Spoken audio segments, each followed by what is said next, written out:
एक बार एक जवान बेटा और एक बूढ़ा पिता एक बगीचे में टहलने के लिए गए।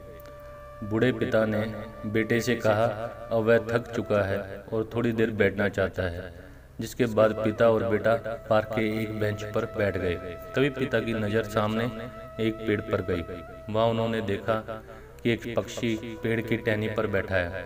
थोड़ी देर तक उस पक्षी को देखने के बाद पिता ने अपने बेटे से पूछा, बेटा वह क्या है? बेटे ने पिता के प्रश्न का उत्तर देते हुए कहा, वह तोता है।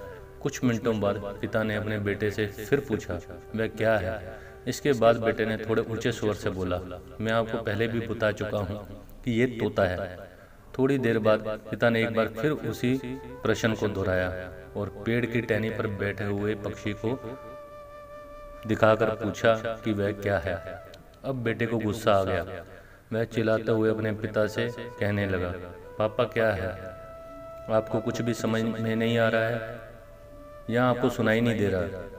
मैंने आपको कितनी बार बताया कि वह तोता है। तोता, फिर भी आप इतनी बार पूछ ही जा रहे हो।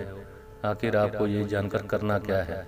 बेटे की बात सुन बूढ़े पिता ने बड़े ही नम्रतापूर्वक और धीमी आवाज में कहा, बेटा मालूम है, जब तुम करीब 4-5 साल के थे तो तुमने ये सवाल मुझसे 25 बार पूछा था, और ये सवाल पूछते वक्त तुम मुझे इतने प्यारे लग रहे थे कि मैं तुम्हारे हर सवाल पर तुम्हारे गाल पर एक किस देता था और तुम्हें जवाब देते हुए कहता था कि वह तोता है।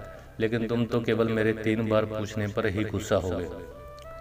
दोस्तों, ये तो सिर्फ एक कहानी है, लेकिन वास्तव में कई लोग अपने माता पिता कि बूढ़े हो जाने पर उनके साथ अच्छा व्यवहार नहीं करते। उनकी छोटी छोटी गलतियों पर उन्हें चिल्लाने लगते हैं और गुस्सा होते हैं। इस कहानी से हमें ये सीख मिलती है कि जब भी हमारे माता पिता हम पर निर्भर हों, तब हमें उनके प्रति हमारी जिम्मेदारी अच्छे से निभानी चाहिए। उन्हें